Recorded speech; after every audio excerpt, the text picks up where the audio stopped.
এবং আমাদের নেতা জনাব তারেক রহমান কিন্তু বলেছেন জাতীয় সরকার গঠন করা হবে, এবং জাতীয় সরকার অর্থ তো আপনি ভালোভাবেই জানেন যে জাতীয় সরকার যদি গঠন করা হয় তাহলে এই রাষ্ট্র ভালো চলবে। আমাদের উচিত হবে আমরা যারা যে দলগুলি ফ্যাসিবাদ বিরোধী আন্দোলন করেছি, ফ্যাসিবাদ বিরোধী সংগ্রাম করেছি, ফ্যাসিবাদকে বিতাড়িত করেছি, আমাদের মধ্যে একটা ঐক্যের সৃষ্টি করতে হবে। বর্তমান রাজনৈতিক সংকট থেকে, এবং আপনি জানেন যে সংকট একদম রাষ্ট্র কাঠামো থেকে শুরু করে, যেহেতু রাজনৈতিক কোনো সরকার নেই, তো এই যে রাজনৈতিক সংকট, এই রাজনৈতিক সংকট উত্তরণের ক্ষেত্রে জাতীয়ভাবে কি ঐক্যের কোনো প্রয়োজন আছে বলে এই মুহূর্তে আপনি অতটুকু মনে করছেন, এবং আপনি আসলে ঐক্যের বিষয়ে কি বলতে চান? আমি প্রথমে সংস্কারের ব্যাপারে বলতে চাই।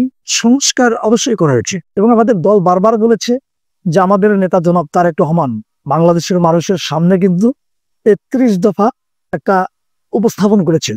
এটা কিন্তু একটা সংস্কার, এবং এই সংস্কারের মধ্যে দেখবেন প্রত্যেকটা বিষয়ের উপরে বলা আছে। এটা যদি কেউ বিশ্লেষণ করে ৩১ দফার মধ্যে কি আছে, ৩১ দফার মধ্যে সরকার কিভাবে চলবে, যেমন মনে করেন রাষ্ট্রপতি এবং যে প্রধানমন্ত্রী, এই যে তাদের মধ্যে যে একটু ভারসাম্যতার গ্যাপ আছে, এই ভারসাম্যতা রক্ষা করার জন্য এইখানে কিন্তু একটা সংস্কার দেওয়া আছে।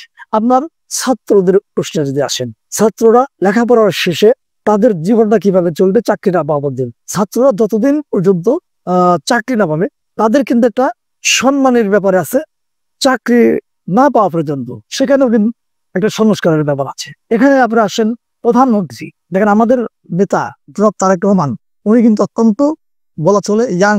উনি কিন্তু একটা কথা বলেছেন যে আমাদের ৩১ দফার মধ্যে প্রধানমন্ত্রী ২বারের বেশি কেউ হতে পারে, একদম ক্লিয়ার স্পষ্ট বলে দিছিল। উনি বিচার বিভাগটা কিভাবে চলবে সেটা বলা আছে, শ্রমিকরা কিভাবে চলবে, কৃষকরা কি চলবে, কিভাবে চলবে, ৩১ দফার মধ্যে পুরোপুরি বলা আছে।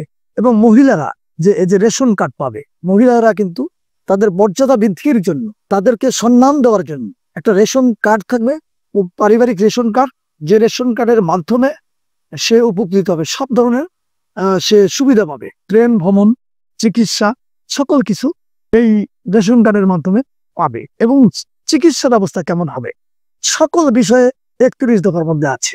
দয়া করে যদি আপনি ৩১ দফাটা আপনার দেশের মানুষের, যেহেতু আপনি একজন সাংবাদিক, দেশের মানুষের সামনে উপস্থাপন করেন, দেখবেন দেশের মানুষ বুঝবে ৩১ দফার মধ্যে কি আছে। আমরা ইতিমধ্যেই এই ৩১ দফাটা নিয়ে আমরা মানুষকে বোঝানোর চেষ্টা করছি, এবং আমরা এটা নিয়ে উঠান বৈঠক করছি, এবং যে যেরকম বলছে, ছাত্রদের কাছে ছাত্রদের বিষয়ে বলছি, শ্রমিকদের কাছে শ্রমিকদের বিষয়ে বলছি, কৃষকদের কাছে কৃষকদের বিষয়ে বলছি ৩১ দফা নিয়ে। তারপরেও কিন্তু আমাদের নেতা জনাব তারেক রহমান বলেছেন ৩১ দফার পরেও যদি কারো কোনো দফা থাকে, কোনো যদি সংস্কারের প্রস্তাব থাকে, সেটা সরকারের সঙ্গে আলোচনা করে দ্রুততম সময়ের মধ্যে নির্বাচন হওয়া দরকার।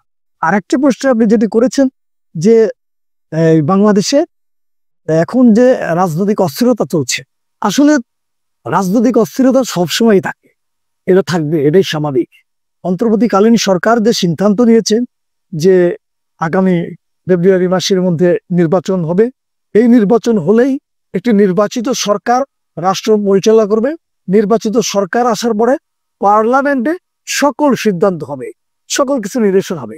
আমাদের উচিত হবে আমরা যারা যে দলগুলি ফ্যাসিবাদ বিরোধী আন্দোলন করেছি, ফ্যাসিবাদ বিরোধী সংগ্রাম করেছি, ফ্যাসিবাদকে বিতাড়িত করেছি, আমাদের মধ্যে একটা ঐক্যের সৃষ্টি করতে হবে।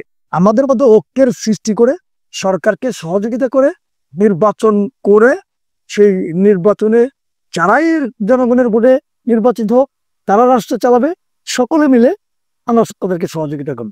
এবং আমাদের নেতা জনাব তারেক রহমান কিন্তু বলেছেন জাতীয় সরকার গঠন করা হবে, এবং জাতীয় সরকার অর্থ তো আপনি ভালোভাবেই জানেন যে জাতীয় সরকার যদি গঠন করা তাহলে এই রাষ্ট্র ভালো চলবে। জি, আপনাকে অসংখ্য ধন্যবাদ আপনার এই রাজনৈতিক বিশ্লেষণ এবং মন্তব্যের জন্য। দর্শক, আমি যুক্ত ছিলাম মোহাম্মদ জুয়েল হোসাইন, সিরাজগঞ্জ।